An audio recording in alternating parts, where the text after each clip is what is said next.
So welcome everyone to the Masterclass with Bill Farias, and I'm going to introduce him very quickly to you. So Bill is the founder of a law firm, his law firm called Farias Family Law, which is specialized in divorce and child custody and support matters. And he chose family law because he loves to help people in their darkest of times. In fact, before law school, Bill was a case manager doing child protective social work, which is super cool. This experience allowed him to work on issues such as custody, mental health, substance abuse, medical care, schooling, domestic violence, and a lot of issues that are going to come up in the family courts. So during law school, Bill was burning the candle at both ends, which resulted in high anxiety and insomnia. As a result, Bill had to take time off to focus on his own wellness, and he did cognitive behavioral therapy. So he's using all of those experiences to help clients through really difficult times, difficult family law issues, in order to build a solid foundation from which they can build the next chapter of their lives. And for fun, Bill likes to read and travel with his wife, Kenya, and his two girls, Gabriella and Emma, ages 10 and 8. And they have a golden doodle, Allie, a Shih Tzu mix, Teddy, and a cat, Kobe. What kind of cat is that? He's a domestic short hair. Okay. And you grew up playing hockey. I did. And you're super competitive, which is not a surprise considering your CV. Yep. Is there anything I'm missing in there? Nope. I think about sums it up. Okay, right on. So Bill today, he is going to give us the culmination, the plethora of all of these wonderful experiences and these special spices that he's got in his personal recipe mix. So we're going to start with kind of a challenging question that you have to have a lot of experience to answer, which is, what are the top things that make a divorce feel really challenging to someone who's right in the middle of it? So I would start with anytime there is strain and or conflict in a divorce, that's obviously necessarily going to make it more difficult. So a lot of divorces have that element to it. I mean, some don't. Some people are really lucky and they don't see eye to eye with their spouse, and they have a conversation, say, hey, we need to go our separate ways. Let's do this the right way, and it goes smoothly. But let's face it, emotions run high in a lot of divorces. Sometimes there's infidelity or some other breach of trust, and spouses or people can get nasty with one another. And then you have strain, you have conflict, and especially when there are children involved, that can make it very, very difficult to kind of wade through it and to make good decisions. So that's number one, is strain and conflict. We can talk later about how we can reduce that or eliminate it in a divorce, but that is the number one thing that makes divorces challenging. The other thing that I can think about is uncertainty about financial future. So people going into a divorce are accustomed to a certain lifestyle, to having a certain amount of money available to them. And human beings hate change, right? Just we don't like it. It's in our DNA. We don't like change. And so divorce obviously comes with a lot of change, and some of that is financial. How much money am I going to have available to me? What is my retirement going to look like? What kind of house can I live in? How big can it be? And so when people headed toward divorce don't have clarity on their financial goals, and or there is some uncertainty about what their finances are going to look like, that tends to cause stress. So those are really the two main things, is strain and conflict and the finances. So when you say the financial stress and kind of not knowing where things are going, are you finding that there's like a specific source of that? Is it just people are not clear on their own finances and what they want to do? Or is it because of the opacity of the spouse or the ex in the situation?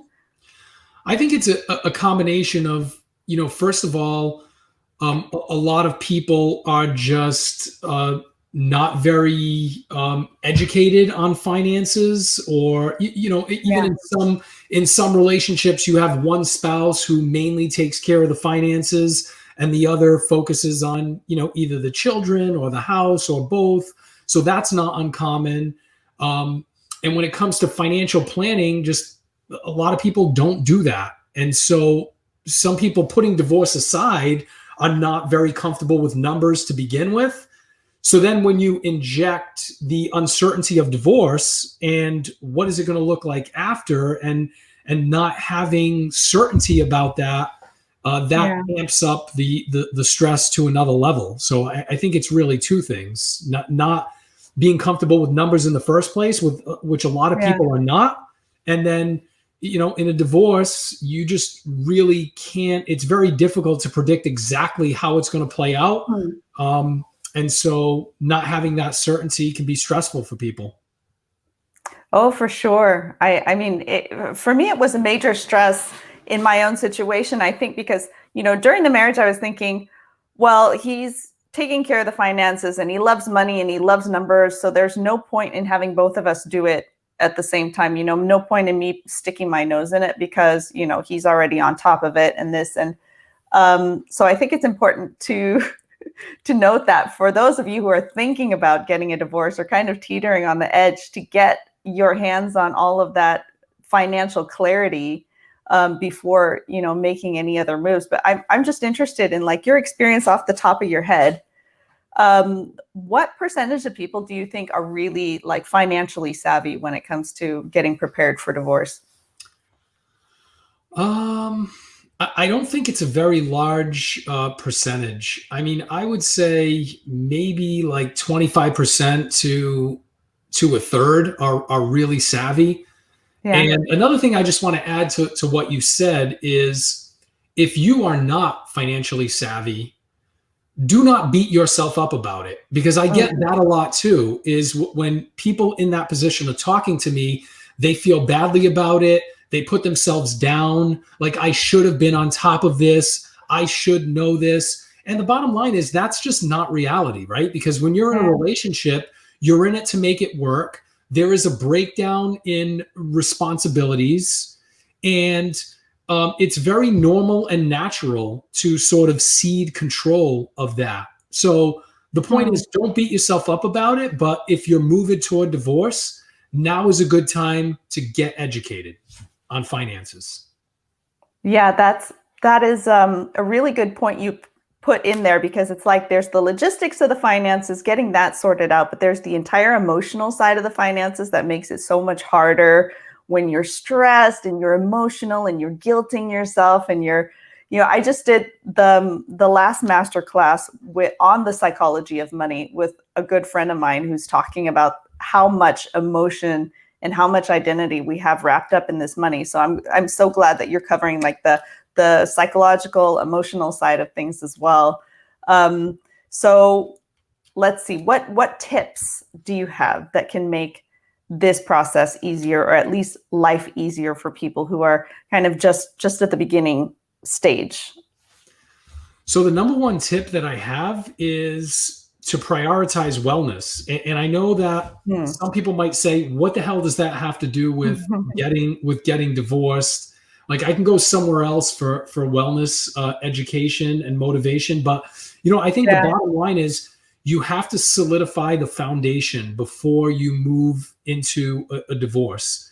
So I think if you are feeling better about yourself and you're in a good place in terms of your overall health and well-being, a divorce is going to be much easier to get through. You're going to be in a better frame of mind, and you're going to make better decisions. So, this doesn't mean that you're going to make or be able to make sweeping changes across the board right off the bat, but just pick one thing, whatever it is: sleep, diet, exercise, because it's an opportunity for a new beginning too. So you might as well do something that's going to both help you right now and going forward. And I really think that wellness is the place to start. So I would pick one thing and focus on that. I love the book, The Power of Habit by Charles Duhigg, and he actually gets into the science of habit formation and teaches you how to break bad habits and implement good ones. So pick an area of health that needs the most attention in your life and work on it. So prioritize wellness is number one. Number two, connected to that, is to try to remove emotion from your decision making. And so easier said than done, right? I mean, emotions are running high in divorce, but this is where people get themselves into trouble. If they're operating on emotion and then not stepping back and making objective decisions, then they're hurting themselves, they're hurting their children. And what I would also say along those lines is, don't be afraid to get help. I mean, you mentioned in the intro that I've seen a cognitive behavioral therapist. Don't be afraid to reach out for some help. It's not taboo like it used to be. It doesn't mean you're crazy. You're just gathering the tools that you need to be able to get through this period of time. And by the way, it's not the last time that life is going to punch you in the face. It's going to happen again. So you'll be well equipped going forward for when you face adversity. So absolutely try to keep your emotions in check so that you can get to a point where you're making rational and objective decisions and doing what's best for you. And if you have children, your children. And then the last thing I will say is plan with a reliable attorney sooner rather than later. I think people make a huge mistake in kind of leaping into things on their own and saying, well, if things go south, then I'll reach out to an attorney. The bottom line is, especially if you have a decent amount on the line financially and with respect to your relationship with your children, you want to get some education about what you're entitled to, how you should approach this, so that you're not making mistakes, so that you're not digging yourself a hole that's going to be difficult to climb out of. Some attorneys will do free consultations, but even those that don't, it's a very small fee, relatively speaking. If you have a lot on the line, to invest in getting educated and coming up with a roadmap and a plan for how to approach this. So those are really the three that are, I think, are most important. Prioritize wellness, remove emotion, plan sooner rather than later. Yeah, those are really good. I see those quite going together, actually, because, when you're in this volatile time where everything's going 250 miles an hour, all these changes, and like you can spiral up quite quickly, as quickly as you can spiral down. Like, three bad nights of sleep can very quickly get you thinking all kinds of, really kind of volatile, dangerous thoughts and making bad decisions. At the same time, getting well, getting a boost, getting somebody to help you can get you right back on that spiral back up. It depends on kind of which direction you're putting the energy into as well. But I did want to ask you about the last one, which, consulting an attorney.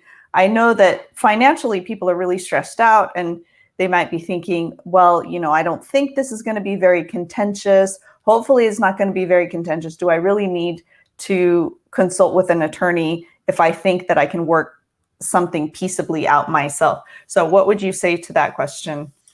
What I would say is whether it makes sense to proceed without an attorney really depends on the stakes. And there's a spectrum for this, right? On one end of the spectrum, you have people who have been married about a year. They don't have any children. There's very little on the line. And in that case, that's relatively low risk. You may not need to talk to an attorney. It may be just a matter of drafting the documents and getting it done.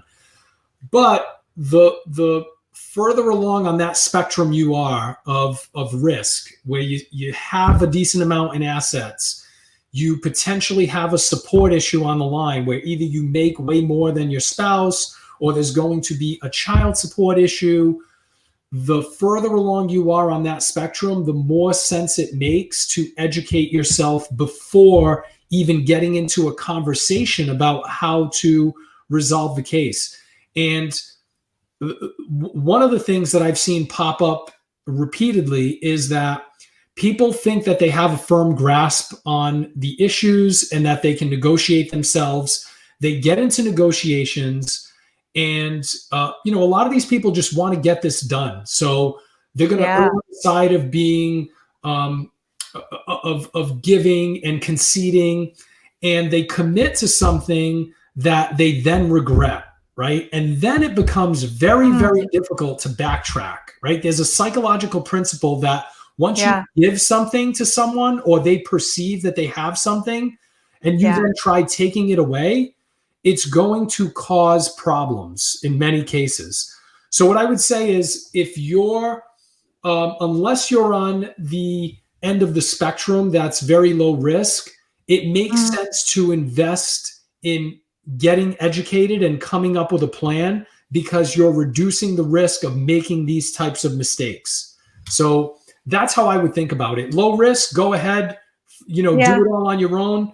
Once you start getting into moderate, higher risk, I don't think it's a good idea. At the very least, you want to come up with a plan, and you may still be able to proceed uncontested, but you're doing it from a position of knowledge and of confidence. That makes complete sense. And that is like the very rational way of approaching everything, right? It's like a business transaction. If it goes south, like what, out of curiosity, what kind of things have you seen people potentially regret when they're in those situations? Well, one is parenting time. I've seen that a number of times, where people are splitting up, and there may be a situation where you have a parent who has some pretty significant issues, but the other parent just wants to get things done and comes up with an agreement to give that other parent with the issues more parenting time than he or she should have. And then what you do is you sort of create a precedent, right? So now if this becomes a contested issue and this goes before a judge is going to say, well, man, you've given this guy, 3 days a week for the last 7-8 months, and nothing terrible has happened. So why should I go back on this? Right. And it may not be in the children's best interest to continue that. So that's one example. Another example is financially. I just want to get this done. I will give you so much, extra money, or I will agree to a reduced support amount of X just to get this done. And then they crunch the numbers and figure out that that's not in their best interest. Like, it's going to be tight after divorce. And again, same situation. Now you got to go back and say, hey, I know I said I'd give you that, but now that I'm thinking about it, it's really not a good idea. And then it's going to be 5 times more difficult to resolve the issue now that you have to backtrack. So it happens in custody. It happens in the finances also.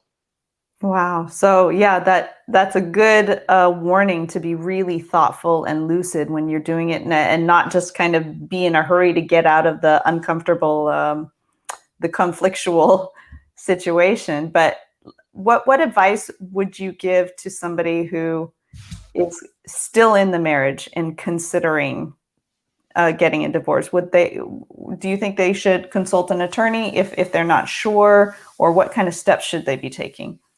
So, I mean, the first thing, I would back up and say, and look, I'm a divorce attorney, but if people can work on their marriages and actually fix them, then I think that's great. So what I would tell people is, think about whether this is salvageable.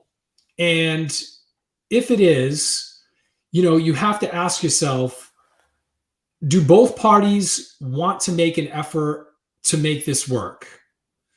And if the answer to that is no, or there is so much damage that it's not salvageable, then start planning for divorce. I think the worst thing people do is to do nothing, to just kind of sit in this limbo where it's like they're unhappy, but the thought of a change of this magnitude is just so overwhelming that they're just not going to do either one. They're not going to try to fix it. They're not going to get divorced, and they're just going to live in misery. That's where I think people go wrong. So I would say my advice would be either focus on making an effort to fix it if it's fixable, or start planning it out. Yeah, but change is going to happen anyways. You're just going to change, not in a good way. If you just park it there, you just start withering away. You start, like becoming a ghost of yourself. I really don't like that, but totally agree with you with, being able to salvage relationships when you can. And have you seen those cases come into your office where people kind of thought that it was beyond, and then they backtracked and wanted to save the marriage after? Yes, that does happen, where people will file for divorce, and you'll get things going, and at some point they decide to reconcile. Unfortunately, some of those people end up coming back a few months later and refiling. What I was going to ask. but then I think it all goes back to, did you do the work to fix it? And so that's on two levels. Number one, there is the individual level, because sometimes these people individually have issues that require counseling, that require maintenance, whether it's substance abuse, mental illness. Sometimes it's at an individual level, where if that problem is not fixed, then no amount of marital work is going to save the relationship. And look, sometimes both people would benefit from some counseling, right? So that's number one. Are both people committed to addressing their individual issues? And then are both people also committed to addressing the marital issues, to working on it at that level? How did this impact our relationship?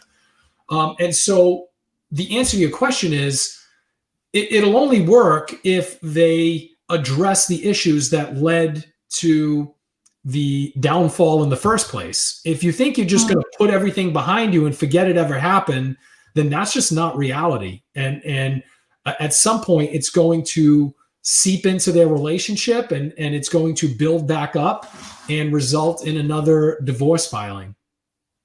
Yeah. I was wondering about that.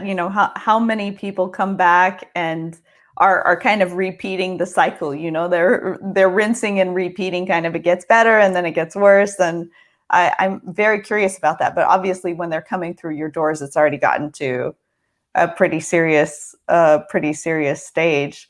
Yes, but we have had some people who dismissed their divorce, and we haven't heard from them. So hopefully they're happy and it worked out. Yeah.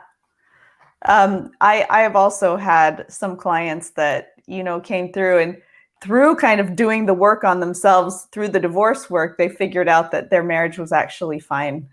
So it is about that personal responsibility and healing and clarity. But what kind of client mindsets do you see coming in regularly that have kind of semi-predictable outcomes, where if they come in with a certain state of mind, it's going to lead to certain results with them? So I know it's a bit vague, but go.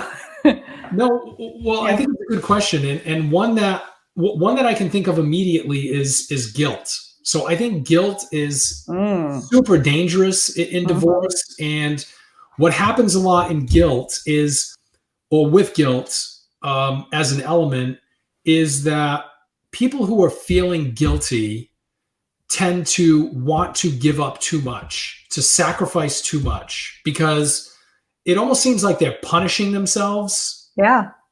And I think that it can be problematic. And I always try to guide those people toward getting some help and sorting through these thoughts and these emotions, so that they can step back and make good decisions for themselves. It's almost like a form of self-abuse. Like, I don't care. You'll see this a lot with, infidelity, or sometimes it just didn't work out. And you have one of the spouses thinking, well, I could have done more, I could have been more attentive.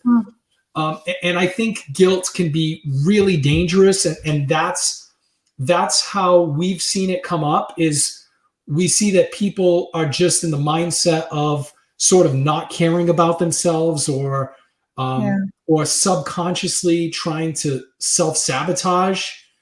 And so that's very dangerous. And we always try to direct them toward someone who can help them sort through that so that they can make good decisions and do what's best for them.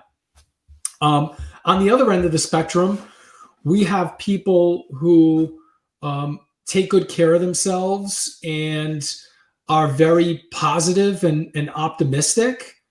And the outcome is usually great for those people, right? Because they're not operating out of emotion. They're looking at it. They have confidence in themselves and that they're going to get through it. And they're committed to putting together a plan that makes sense for them and executing on that plan. And sometimes that takes some self-restraint. It takes a lot of discipline. But people who approach it that way inevitably get better outcomes. You know, they're more active participants. They have more reasonable expectations. And so they tend to get to the finish line faster and get better results. Wow. Okay. That's really powerful, because I think everyone wants to get to that finish line faster. And just the way you were describing it sounded like these people just have a forward-looking momentum. They're moving like into the next chapter of their lives, where there's the guilt. They're looking back at what's been and what they've done, and like getting stuck in the quagmire. Infidelity is a really, really interesting one for me, because that's such a complex topic that I love. I won't get into it now, but I love complex and common. Yes. Well, that's it, is that, we have all this guilt wrapped up in divorce, when divorce is super common. We have all this guilt wrapped up in infidelity, when infidelity is super common. So when do we stop acting like this is, a terrible aberration of, humanity and society, when it's actually something that's a very kind of normal cycle of life that we need to understand and learn how to deal with, just the same as a lot of transitions in life. Teenagers have a crazy transition through those years, and we've learned to acclimate and deal with, okay, what do you do when your teenager's acting a fool? Well, what do you do when your spouse is committed adultery? Or how do you prepare and process for those kinds of things that are very likely to happen, and not have it become the end of life as you know it. To not allow it to consume you, and to rule your emotions and your decision making. Well, yeah, and I think that's a lot with that story of, as you said, it was kind of like the juxtaposition between self-sabotage and self-love and self-care as well, how we view ourselves in the whole story of life that we've made. That's really, really interesting to me. So how do you encourage clients to take on their own personal wellness, and how do you how does that become a part of what you guys do at your firm? So wellness is one of our core values. We live it. It's part of our culture. So among team members. So when we're talking to each other, it comes up when we see that, someone needs a break, or is struggling with something. We prioritize wellness. We prioritize well-being.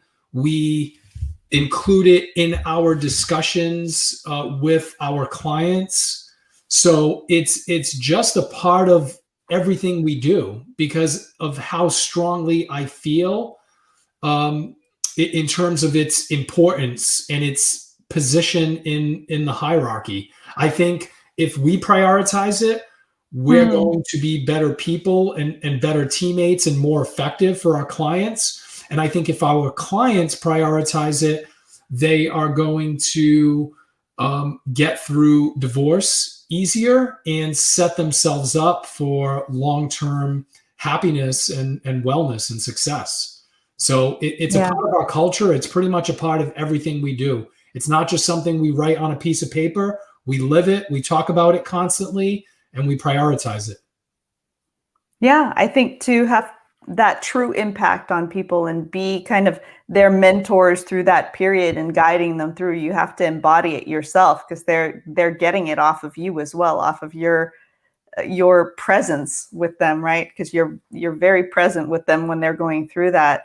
Um, it's interesting to me too, like your history and the way that you've been in these kind of high intensity situations with people. I'm really curious as to how your time in social work, how that shaped your view and the way you do things, specifically in kind of like cases that relate to things that you dealt with before.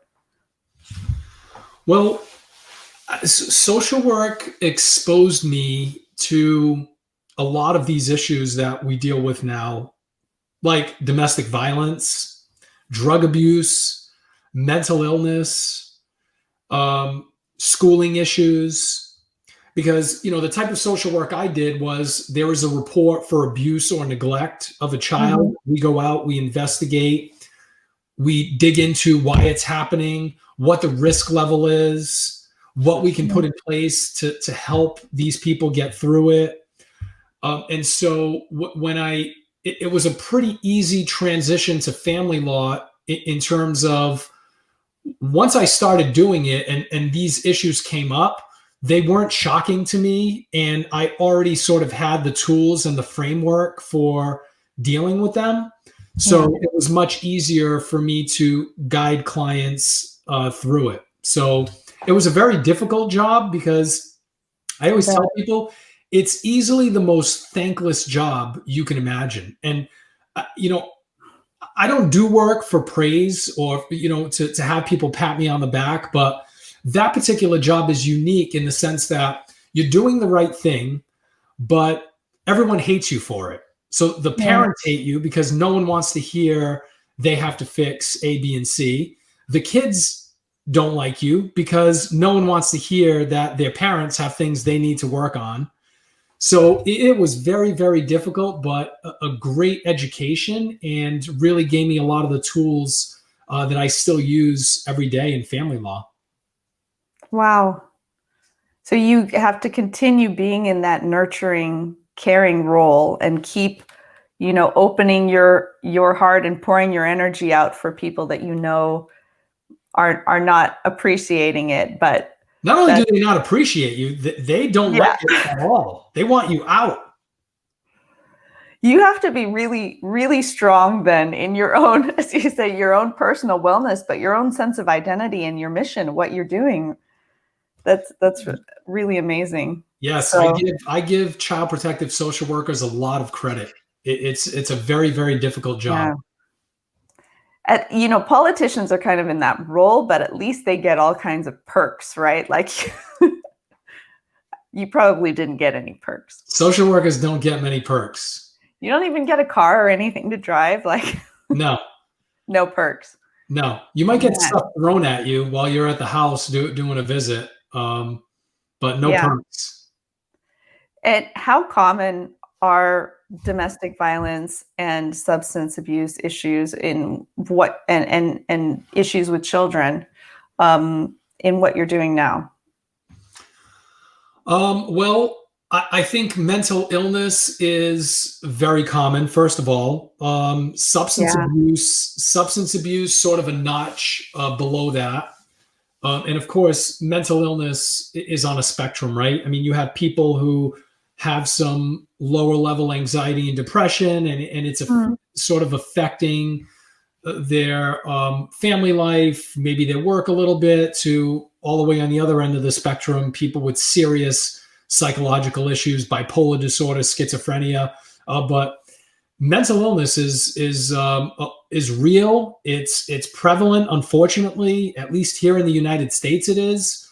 I don't know what percentage of people are on medication for it. It's a real problem, and we see it a lot. And substance abuse, again, just a notch below that, but that's pretty common also.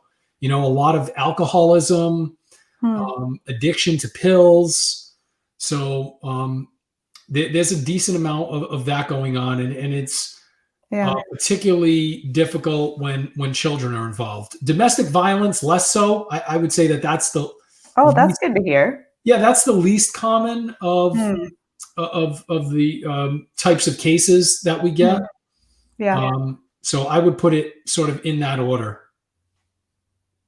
Okay. Well, yeah, I with if you were to read like all the divorce groups and all the divorce talk, you would think that mental illness cases were like 80% because today, like everyone's a narcissist, every Everybody's crazy.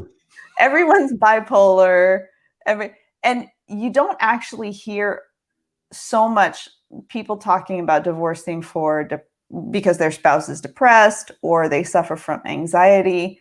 I think there would be probably quite a bit of guilt around, leaving somebody who's bipolar or who's, like somebody who's quite functional, but at the same time, perhaps very difficult to partner with. Well, people ask me about that. This actually comes up a fair amount where I have Really? somebody coming in and saying, look, I have a spouse, he or she is mentally ill, and Yeah. I'm at my wit's end. I really don't know what to do, but I'm not happy. And to me, the litmus test is this: is the person making a consistent effort to address it and treat? Because Yeah. if the answer to that is no, then I think the pain for you is going to be never ending. Like, it's one thing if the person is trying, they fall off the wagon, have a bad day, have a bad week. That's normal. That happens with mental Yeah. illness. But if the person is just saying, I don't have a problem, nothing to see here, and you're not happy in that relationship because of that person's mental illness, then I don't think you should feel guilty. If the person is not committed to taking care of themselves, and that's going to result in pain for you, then you really have to think about moving on. And again, that's different from people who are legitimately trying and making an effort and just, have some bad stretches. But I think the bigger problem is when there's no effort on the part of the spouse. I think it's an easier call. You sometimes you got to move on. Yeah. And that kind of goes against, culturally what's often acceptable. It's like, oh, have you tried everything you possibly can to save the marriage? Or what happened? Did they commit infidelity or did they hit you? No, they're just depressed. Like, They're or just they're depressed. But again, or this they're yeah, goes back to, we talked earlier about those sort of two levels of issues. If it's on an individual level, then that has to be addressed before you can make any progress on the marriage. I mean, you can do marital counseling until you're blue in the face. If you have a narcissist or untreated bipolar disorder, it's not really going to matter. You're not going to make any progress. And absolutely. again, sometimes it's both people that need the individual help. But and that goes back to wellness, right? You got to start with the core. You got to start with yourself. First, you ask, is there anything I need to work on? Why, am I contributing to this? And then try to guide your spouse toward doing the same, and then working also on the marital issues. So I think it's very difficult to navigate, but I think that's a good way of looking at it. Is there effort? Like, if there's mental illness, is this being treated? If not, why not? Yeah. Yeah, I think you totally hit the nail on the head when you were talking about how both people might have issues, because if you are staying in a position where you are playing nursemaid or playing helper to somebody who really doesn't want your help or isn't appreciative of it, there's an issue there too that needs counseling to be addressed. And when there might be a codependency there, or some childhood trauma or some really low self-esteem, and when that gets fixed, then you're no longer okay with that relationship. You're no longer okay to stay there. Yes, So absolutely. you can at least start with yourself, and it's very easy to see the dysfunction in the other person and then be the saintly one. That was me. I can say that because that was me. I was It's very common. Yeah. I was the saintly one, and that was really good for my ego, but really bad for my lifestyle, until I figured out that I need to hold myself at a higher value, and Yeah, be okay with societal fallout about, whether or not I should sacrifice the rest of my life to stay married. We hold that in such high esteem. So I don't know if that's shifting now. Have you noticed any changes in the way people are kind of treating marriage and divorce now? Well, I mean, first, what's your location? Because that's important in the context of this question. so I mean, I'm in Massachusetts, and so I haven't really seen a significant shift. I think for a decent period of time now, people have been more comfortable moving toward divorce if things aren't working out. I mean, this isn't 30, 40 years ago where you would be shamed. And I mean, that still happens to some degree, but I think it's much more acceptable now, Yeah. less taboo. So it's not as much an issue as it used to be. I mean, there were times, back in the day where if people were getting divorced, that was a big stain on their reputation and a failure. And I Yeah. don't think it's so much viewed as that anymore, at least not from a society standpoint Mm, in my particular location. yeah. That's really good to hear because I have a lot of international people, and there are certain countries where it's just like pretend to stay married for as long as you can. Yeah, bite your lip, and just deal with it. Yeah, it's the family pressure and the gender pressure as well. It's very real. I know, I grew up very religious, so that's how I grew up in the evangelical church, but I was still in a very liberal place, so I didn't have such strict constraints. But yeah, Well, I can tell you um, that I still see some of that because the city that I grew up in is heavily populated by people who are from the Azores, which is a Portuguese island okay, yeah, in Portugal. That's my parents are from the yeah, Azores. And mm, in that culture, like people who come from the Azores in Portugal, they very much live the way you described, which is if the yeah, marriage is terrible, I mean, I don't care if there's domestic violence, substance abuse, you just deal with it. And yeah, that is the cross that you have to bear.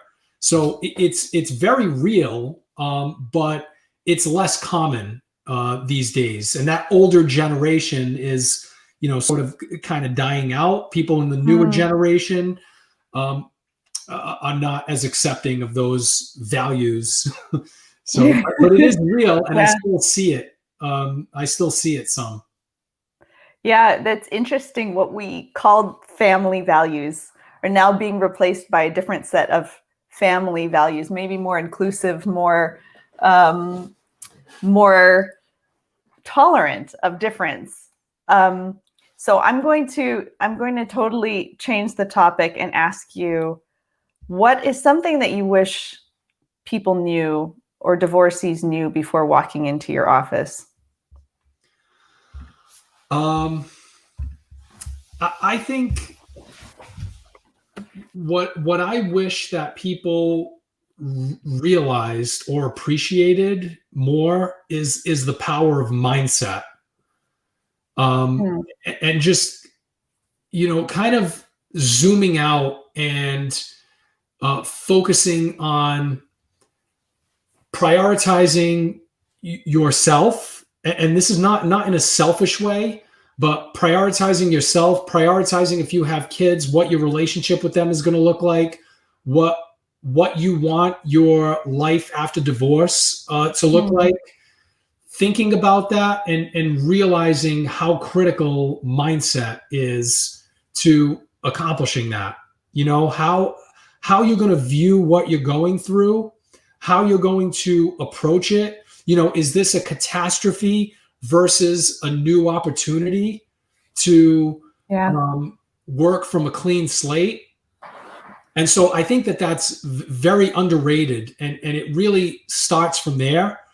I mean, we could go on for 2 hours about mindset, but Totally. just generally, I mean, there's so much good material out there.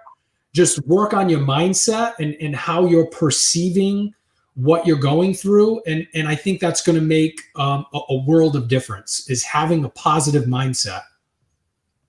Yeah, 100% agreed. And I don't know if you saw my logo, but it's the Phoenix, and it's the Phoenix for a very specific reason. It's kind of like you're burning it all down, but you're doing it in order to distill it and rebuild it even more gloriously than it was before, because now you've had this wealth of wisdom and experience, and you figure out who you are, you figure out what you really want, and then you can take that kind of clean slate. I mean, how many times in your life do you get the chance to like really start over in so many different areas of your life at the same time, and then have the foresight to be able to say, okay, what do I want to create with my kids?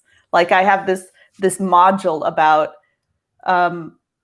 how people think about, oh, well, now plan A is ruined for my kids, and so now it's going to be like a sucky plan B or plan C. No, you can really engineer your family life and really design it, really think about it, and like, what are the most amazing experiences that you would want your kids to have while they're with you? What do you want them to absolutely know by the time that they leave your house? Or what is the wisdom that you have, or the talents that you have that you can share with? How can you plan that out for the next few years of your life, so that you're giving them everything possible that they can, even if they're with you only half the time, or if they're with you 30% of the time, you design it, you engineer your family life, you take control, you master the ship, or your financial experience, how you're thinking about money and how that money is supposed to serve you, or just dreaming into the next 5 years of what could be. I think people just get into this survival mindset where they're like, oh, I just want to survive for the next 6 months. But if you can just like see past that, like, what could I build in the next 5 years? Because when I divorced, there is no way that I could even see where I'd be today. It was beyond the realm of my imagination, but I could kind of imagine what life would be like in 3 years. And my life was way better than I imagined it would be in 3 years. And that's that's the key, is that's the first step. And I think people, especially in a bad marriage, are just putting one foot in front of the other, taking one day at a time. And then you have this opportunity basically for kind of a rebirth. And I just wish people knew that you can do whatever you want. I mean, literally on a personal level and on a family level, you can figure out how you want to live your life, who you want to be, how much money you want to make, where you want to live, the relationship you want with your kids. And again, if it's not in quantity, it's in quality, which is way more important. Yeah. And you can reverse engineer that, but it starts with the mindset and the vision and committing to doing what's necessary to make that happen. Yeah, totally. Totally. I've seen it so many times. I can't even tell you, like, when I had my career shift after my divorce, I went into a family office conference organizing, which is, like the top 1% of wealth. And in that top 1% of wealth, you have a huge number of high achievers, these CEOs and CIOs and highly educated people and people who, you expect really have their stuff together. And I can't tell you how many of them percentage-wise were divorced. It was huge. And I don't think that's an accident either. I think that they had that experience, and they had that foresight to just like learn and get up and go again, and learn and get up and go again. And every single time they make it better.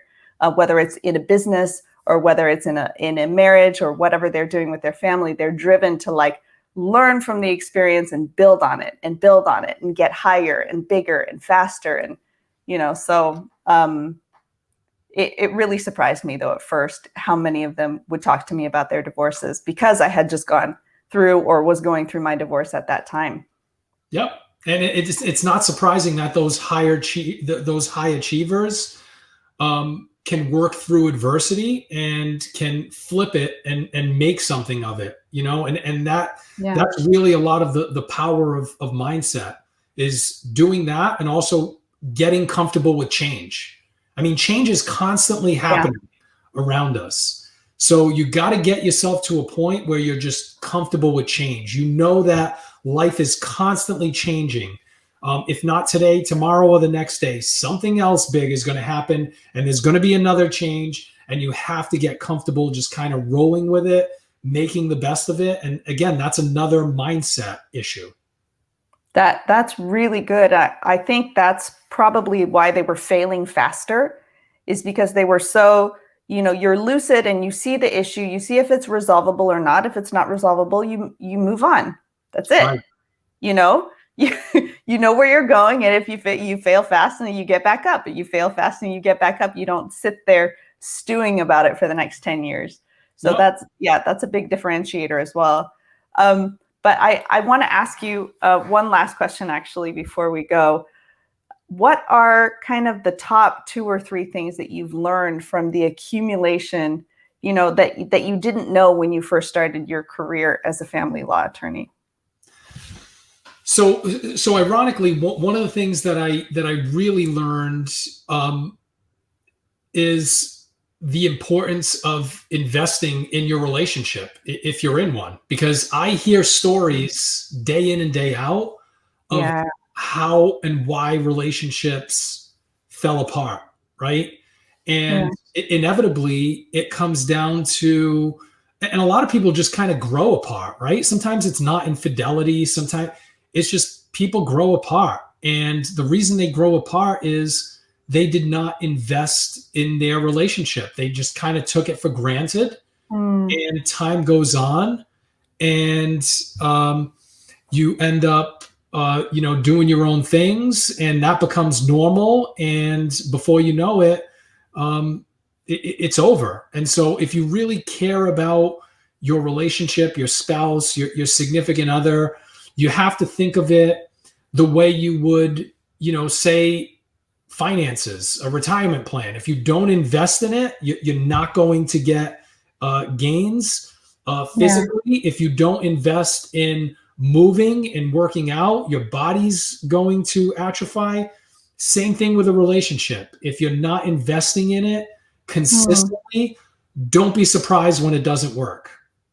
So that's one thing that really stood out.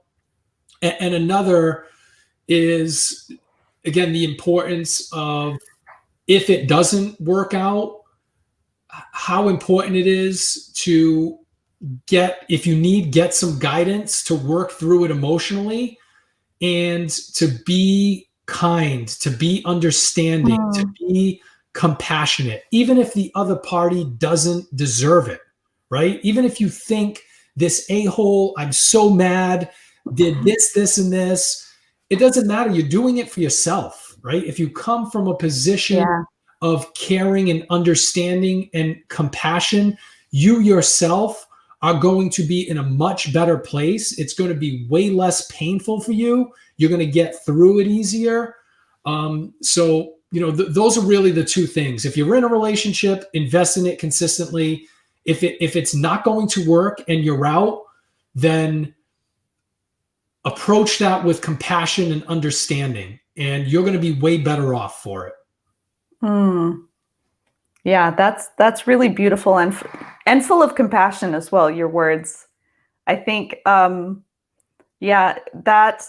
one was a big struggle for me personally. It was the second one. Is like, why should I be kind, or why am I being kind, and why can't I play hardball, or why can't I do these things in this situation? And then I figured out, well, it's not about who they are, it's about who I am. That's right. And how you are approaching it is a reflection on who you are, and is going to impact your own wellness, right? Because if you're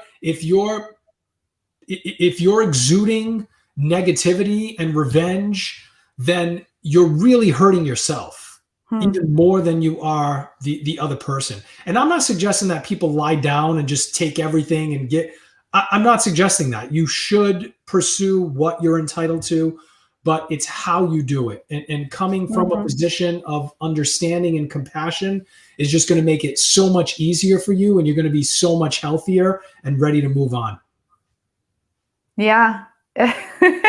When you were talking, I just had like this vision of like a Mr. Miyagi or something, like somebody who was super zen and super like smooth and peaceful and yet absolutely impactful and solid, you know? You can do both. Yeah, exactly. Like, what did he say? Flow like water or something. Yeah. Anyways, yeah, I was, no, that must have been David Kerrigan or something. But yeah, absolutely, you can do both, and you have to do both if you're going to stay at peace within yourself through the whole process. Yep. So, but it's good to have somebody like you as well, who's also holding the structure and the barriers and making sure that everything's fair and clear. And but if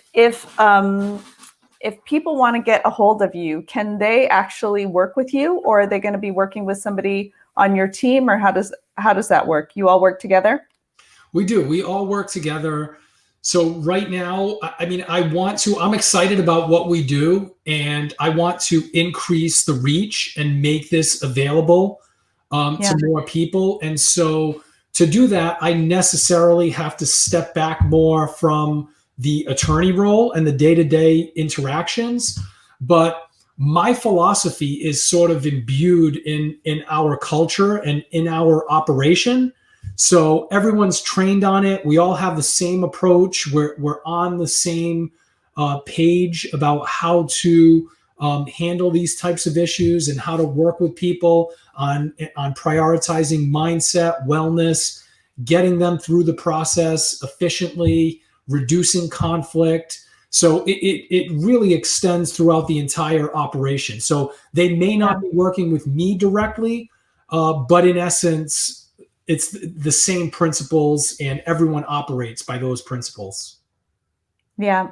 Culture is top down. And also, when we're spreading this culture, I want to grow it like you and encourage it like you as well. I'd love to. I mean, one of my projects over the next year is going to be putting together these resources of places where you can go for conscious divorce when you want to be really thoughtful and compassionate and build yourself through the process, and not just kind of survive, or not just go to war or whatever, but you really want to do it.